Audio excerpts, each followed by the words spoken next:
అఖండ 2 తాండవం విజయవంతం అవడం వల్ల ఈ టీం వచ్చేసి విజయోత్సవ సభ అయితే ఏర్పాటు చేశారు. ఈ విజయోత్సవ సభలో పిల్లల జోలికి ప్రకృతి జోలికి వస్తే ఎలా ఉంటుందో అఖండ 1లో చూపించాం. మనిషే దేవుడైతే ఎలా ఉంటుందో అఖండ 2లో చూపించాం. ఇప్పుడు సనాతన ధర్మం గురించి తెలుసుకోవలసినటువంటి అవసరం ప్రతి ఒక్కరిలో ఉంది. భగవంతుణ్ణి, సనాతన ధర్మాన్ని నమ్మినటువంటి దేశాల పరిస్థితి ఎలా ఉందో, నమ్మనటువంటి వారి పరిస్థితి ఎలా ఉందో మనం చూస్తూనే ఉన్నాం.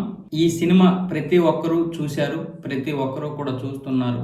ఇంకా చాలా మంది చూడాల్సినటువంటి అవసరం ఉందని కూడా బాలకృష్ణ, బోయపాటి ఇద్దరూ కూడా చెప్పారు. అంతేకాకుండా నరేంద్ర మోదీ గారి కోసం ఈ షోని త్వరలో ఢిల్లీలో ప్రదర్శించబోతున్నారట.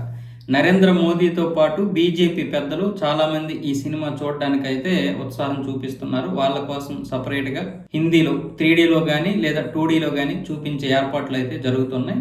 నరేంద్ర మోదీ గారు కూడా ఈ సినిమా చూస్తానని మాట ఇవ్వడం, అలాగే ఒక సమయం చెప్తే ఆ సమయానికి ఆయన కోసం అయితే ఒక 2 గంటలు సినిమాని చూపించే విధంగా అయితే ఏర్పాట్లు జరుగుతున్నాయి. ఆ సినిమా ఎంత ఉన్నా సరే కొంత ట్రిమ్ చేసి 2 గంటలు అయితే ఈ సినిమా కోసం ఆయన కేటాయించబోతున్నారు.